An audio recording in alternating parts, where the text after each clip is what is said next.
দেখতে পাচ্ছি শুরুতেই সেটি হলো, একজন লিখেছেন, আমার মা বিমানে একাকী জেদ্দায় যাবেন, সেখান থেকে বাবা রিসিভ করবেন। এভাবে সফর করার ব্যাপারে শরীয়তে নিষেধাজ্ঞা আছে কিনা? প্রিয় দর্শক, নবী করিম সাল্লাল্লাহু আলাইহি ওয়াসাল্লাম বলেছেন, লা তুসাফিল মারআতু ইল্লা মা'আজি মাহরামিন, কোনো নারী মাহরাম ছাড়া সফর করবেন না।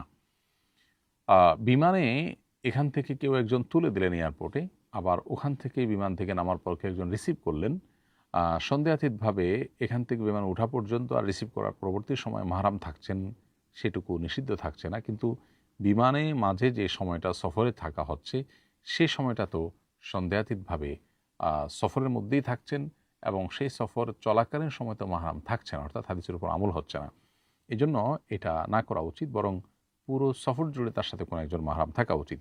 হ্যাঁ, মহিলাদের কোনো গ্রুপের সাথে যদি থাকেন যারা নিজেদের পরিচিত ক্লোজ, তাহলে সেক্ষেত্রে হজ এবং ওমরার মতো এরকম গুরুত্বপূর্ণ বিষয়ের ক্ষেত্রে ওলামা ইকরাম কোনো কোনো ক্ষেত্রে অনুমোদন দিয়েছেন।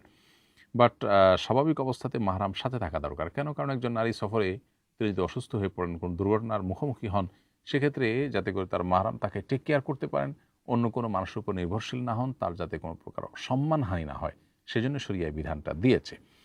তো এইজন্য আ আমাদের মা বোনদের বিমানের সফরের সময়টাতেও মাহরাম সাথে থাকাটা উচিত এবং বাঞ্ছনীয়। যদি কোনো কারণে সেটা সুযোগ না হয়, তাহলে টোটালি মাহরাম ছাড়া সফর করার তুলনায় বিমানের আ তোলার আগ পর্যন্ত, বিমান থেকে নামানোর পরে সময়টাতে মাহরাম থাকলেন, এরকম হলে সেটা একেবারে পুরো সময় জুড়ে মাহরাম থাকার তুলনায় ভালো হলো, মন্দের ভালো হলো। বাট এখানেও বিমানের ওই সময়টাতে, সফরের সময়টাতেও তিনি একাকী থাকা অনুচিত।